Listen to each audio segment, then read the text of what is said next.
C'est ce à quoi ressemble désormais la haute saison pour les chèvres et les moutons à Damas. Acheter ces animaux pour le festin du sacrifice a toujours été une partie majeure des célébrations de l'Eid al-Adha, la plus longue fête religieuse chez les musulmans. Mais cette année, l'humeur est moins festive pour les négociants en bétail qui d'ordinaire attendent impatiemment cette période de l'année. C'est en général le moment où chaque musulman achète un mouton et une chèvre pour le sacrifice.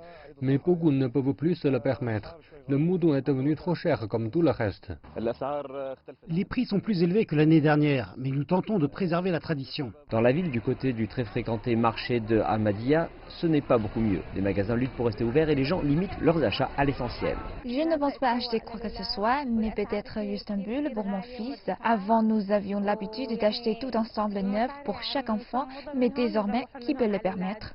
Ces dernières années, malgré les roquettes qui s'abattaient sur la ville, il y avait encore des gens dans les magasins. Mais regardez tous ces gens, ils n'achètent que rarement. C'est une année très difficile pour nous sur le plan économique. Alors que la nuit tombe sur la capitale et le centre de la vieille ville, la mosquée Grand Umayyad s'illumine et se prépare pour le grand événement.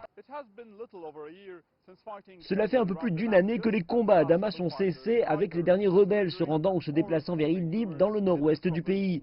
Mais la fin des hostilités n'a pas mené à la prospérité promise. Les infrastructures ont été endommagées, ajoutées aux sanctions économiques et aux combats en cours dans d'autres régions du pays. Tout cela met une pression énorme sur un peuple déjà en proie à de nombreuses difficultés. Distribuer la viande du sacrifice et mettre en place des festins ne sont pas les seules traditions de l'Eid al-Adha. Acheter des bonbons syriens est aussi une pratique très répandue durant la fête. Le souk d'Al-Midan est le lieu pour se procurer de délicieuses pistaches sucrées. Et comme sa grand-mère et sa mère avant, Omahad souhaite préserver la tradition. Mais cette mère qui reste à la maison parle des actuels temps difficiles.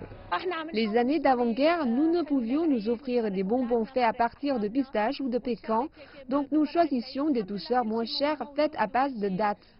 Mais même cela est trop cher cette année, donc nous devons nous en passer. Ce sera la première fois que l'on ne peut pas en présenter à nos visiteurs. Et pendant que Ahmad part à la recherche de bonbons sucrés meilleur marché, les commerçants tentent de vendre leurs articles, et cela n'est point de tout repos.